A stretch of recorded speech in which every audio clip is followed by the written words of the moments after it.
बंगाल में कब एसआईआर शुरू हो रहा है?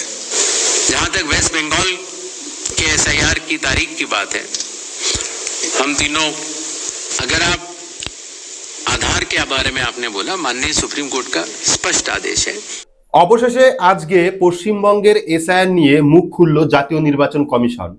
আজকে কিছুক্ষণ আগেই প্রায় 1 ঘন্টার সাংবাদিক সম্মেলন করে নির্বাচন কমিশন কিন্তু এসআইআর নিয়ে যাবতীয় যে রুলস সেগুলি কিন্তু জানিয়েছে।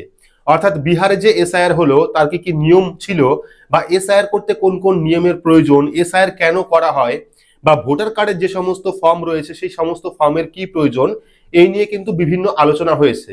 পাশাপাশি একটা প্রশ্ন করা হয়েছিল যে পশ্চিমবঙ্গে কবে নাগাদ এসআইআর করা হবে। এই নিয়ে কিন্তু জাতীয় নির্বাচন কমিশনের পক্ষ থেকে উত্তর দেওয়া হয়েছে যে পশ্চিমবঙ্গে কবে নাগাদ এসআইআর করা হতে পারে। বিস্তারিত ভিডিও আমি দেখাবো, কিন্তু পুরো ভিডিও দেখাতে পারবো না, আমি টেলিগ্রাম গ্রুপে লিংক দিয়ে রাখবো। বাকি আপনারা প্রথমে দেখে নিন যে নির্বাচন কমিশনের পক্ষ থেকে পশ্চিমবঙ্গের এসআইআর নিয়ে কি বলা হয়েছে, অর্থাৎ পশ্চিমবঙ্গে কবে নাগাদ এসআইআর করা হতে পারে। मेरा क्वेश्चन ये है कि बिहार के बाद बंगाल में कब एसआईआर शुरू हो रहा है?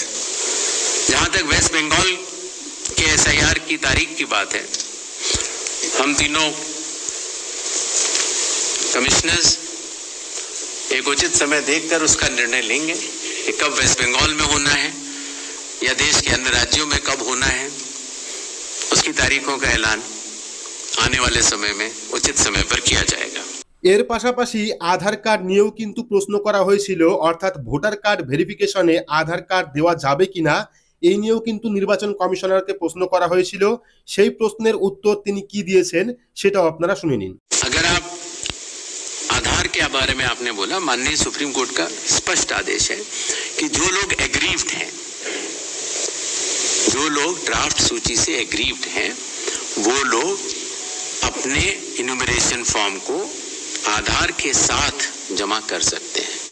তো আশা করি বুঝতেই পারলেন, নির্বাচন কমিশনের পক্ষ থেকে কিন্তু বলা হয়েছে যে আলোচনা করে পশ্চিমবঙ্গ সহ বিভিন্ন রাজ্যে যে এসআইআর করা হবে, ইতিমধ্যেই কিন্তু পশ্চিমবঙ্গ সহ রাজস্থান যে সমস্ত রাজ্য রয়েছে সমস্ত রাজ্যেই কিন্তু এসআইআর এর যে লিস্ট, অর্থাৎ ভোটার লিস্ট, সেটা কিন্তু প্রকাশ করা হয়েছে।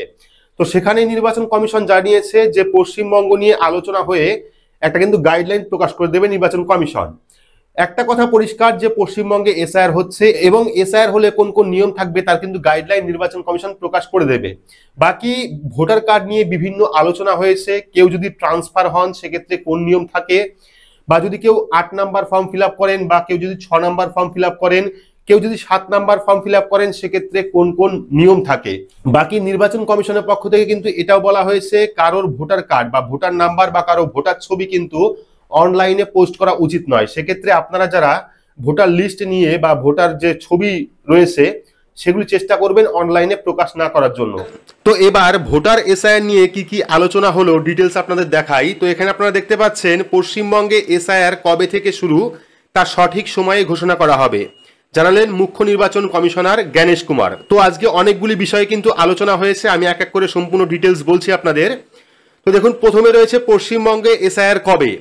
তো বিহার ভোটার তালিকার বিশেষ নিবিড় সংশোধন বা এসআইআর ঘিরে বিতর্কের মাঝে রবিবার দিল্লিতে সাংবাদিক বৈঠকে বসেন মুখ্য নির্বাচনী আধিকারিক জ্ঞানেশ কুমার।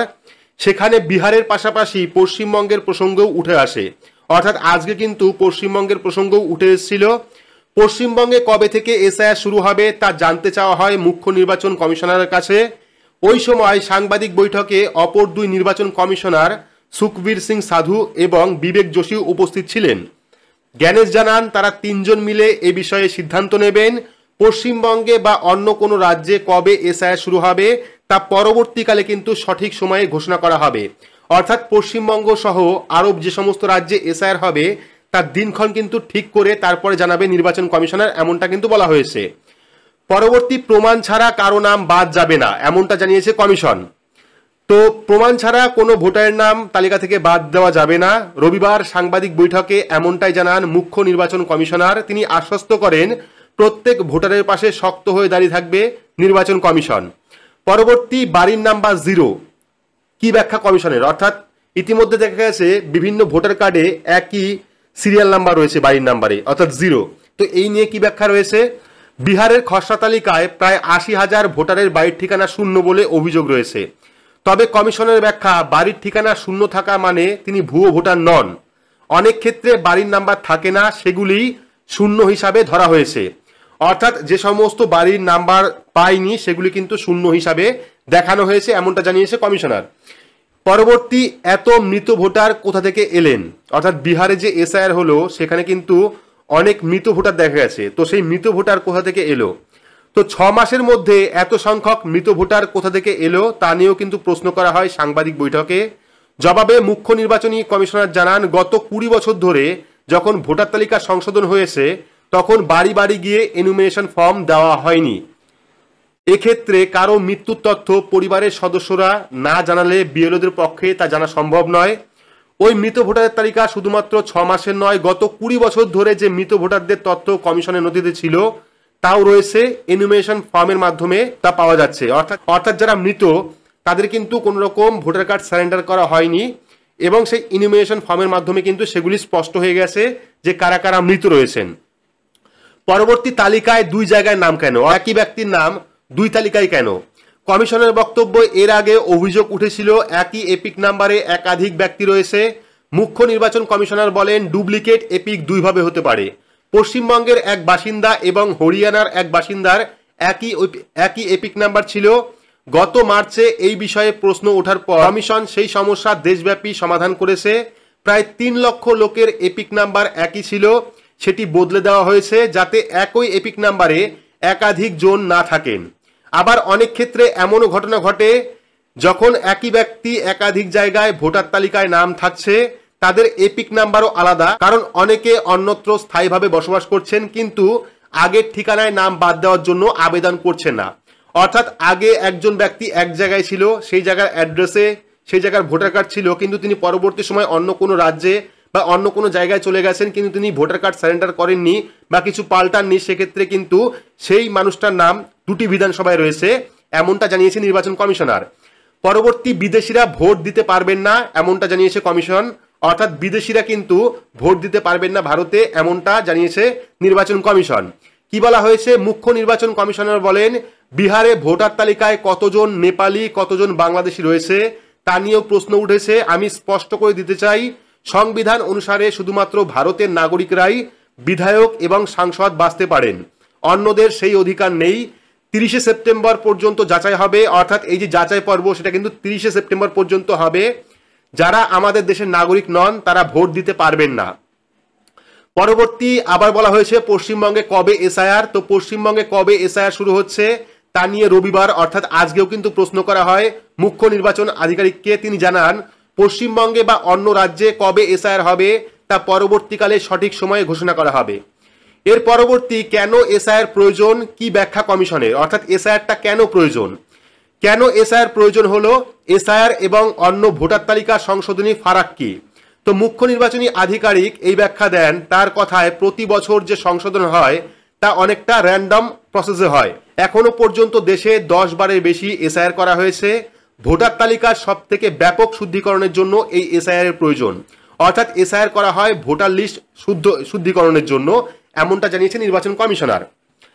পরবর্তী, ভোটার তালিকা সংশোধনের প্রক্রিয়া ব্যাখ্যা কমিশনের। অর্থাৎ ভোটার তালিকা যে সংশোধন তার প্রক্রিয়াও ব্যাখ্যা করেছেন। বলা হয়েছে ভোটার তালিকা সংশোধনের প্রক্রিয়াও ব্যাখ্যা করেন মুখ্য নির্বাচনী আধিকারিক অর্থাৎ কমিশনার জ্ঞানেশ কুমার। তার ব্যাখ্যায়, প্রথমে রাজনৈতিক দলগুলি বিএলওরা মিলে একটি খসড়া তালিকা প্রকাশ করেন, তারপরে সেটি ত্রুটি সংশোধনের জন্য আবেদন করা যায়। এই ত্রুটি সংশোধনের জন্য ভোটার এবং রাজনৈতিক দলগুলির ভূমিকা গুরুত্বপূর্ণ। এই আবেদনগুলি এসে গেলে সংশ্লিষ্ট এলাকার এসডিএম তা যাচাই করে দেখেন। খসড়া তালিকা এবং চূড়ান্ত তালিকা উভয়ই রাজনৈতিক দলকে দেওয়া হয়। এর পরেও যদি কোনো ত্রুটি থেকে যায় সংশ্লিষ্ট এলাকার জেলাশাসকদের কাছে আবেদন করা হয়। সেখানেও কিছু না হলে এই রাজ্যের মুখ্য নির্বাচনী আধিকারিকের কাছে আবেদন জানানো যেতে পারে। পরবর্তী বলা হয়েছে, খসড়া তালিকায় ত্রুটি থাকলে আবেদন জানান। অর্থাৎ যদি খসড়া তালিকায় কোনো রকম ভুল থাকে সেক্ষেত্রেও কিন্তু আবেদন জানাতে পারবেন। তো মুখ্য নির্বাচন কমিশনার বলেন, খসড়া তালিকায় ত্রুটি সংশোধনের জন্য এখনো 15 দিন সময় আছে। প্রত্যেকের কাছে অনুরোধ, নির্দিষ্ট পদ্ধতি মেনে আবেদন জানান। নির্বাচন কমিশনের দরজা প্রত্যেকের জন্য সমানভাবে খোলা রয়েছে। এর পরবর্তী দেখুন, সুযোগ পাবে বাদ পড়া ভোটাররাও। অর্থাৎ সুপ্রিম কোর্ট কমিশনারকে জানিয়েছে বিজ্ঞপ্তিতে স্পষ্টভাবে উল্লেখ থাকতে হবে ক্ষতিগ্রস্ত ব্যক্তিরা তাদের দাবি আধার কার্ডের কপি সহ জমা দিতে পারবেন। নির্বাচন কমিশন সব বুথ লেভেল অফিসার ও জেলা নির্বাচন আধিকারিকের কাছ থেকে কার্যকর রিপোর্ট সংগ্রহ করে আদালতে জমা দিতে হবে। পরবর্তী বুথভিত্তিক তালিকা রয়েছে। তো সম্প্রতি সুপ্রিম কোর্ট জানিয়েছে খসড়া তালিকা থেকে যে 65 লক্ষ ভোটারের নাম বাদ গেছে তাদের নাম জেলা অনুযায়ী জেলা নির্বাচনী আধিকারিকের ওয়েবসাইটে প্রকাশ করতে হবে। তথ্য যেন বুথভিত্তিক হয়, যাতে ভোটারের সচিত্র পরিচয়পত্র অর্থাৎ এপিক নাম্বার দিয়ে খোঁজা যায়। তালিকায় নাম বাদ পড়ার কারণও কিন্তু উল্লেখ করতে হবে বলে জানিয়েছেন 2 বিচারপতির বেঞ্চ। তো এবার দেখুন বিহারে ভোটার তালিকা বিতর্ক। কিন্তু বিহারে বিধানসভা নির্বাচন রয়েছে, তার আগে বিহারের ভোটার তালিকার বিশেষ নিবিড় সংশোধন বা এসআইআর শুরু করেছে নির্বাচন কমিশন। ইতিমধ্যে খসড়া তালিকাও প্রকাশ করা হয়েছে, তা নিয়েই বিতর্ক। এই খসড়া তালিকা থেকে 65 লক্ষ মানুষের নাম বাদ গেছে, তা নিয়েও কিন্তু প্রশ্ন তুলতে শুরু করেছে বিরোধী রাজনৈতিক দলগুলি। প্রশ্ন উঠেছে সুপ্রিম কোর্টেও। অর্থাৎ বুঝতেই পারলেন আজকেই কিন্তু সাংবাদিক বৈঠকে নির্বাচন কমিশনকে প্রশ্ন করা হয় যে পশ্চিমবঙ্গে কবে থেকে এসআইআর শুরু হবে। এই নিয়ে কিন্তু নির্বাচন কমিশনার জানায় যে আলোচনা করে পশ্চিমবঙ্গ সহ যে সমস্ত রাজ্যে এসআইআর করা হবে তার কিন্তু দিনক্ষণ ঠিক করে অফিসিয়ালি প্রকাশ করা হবে।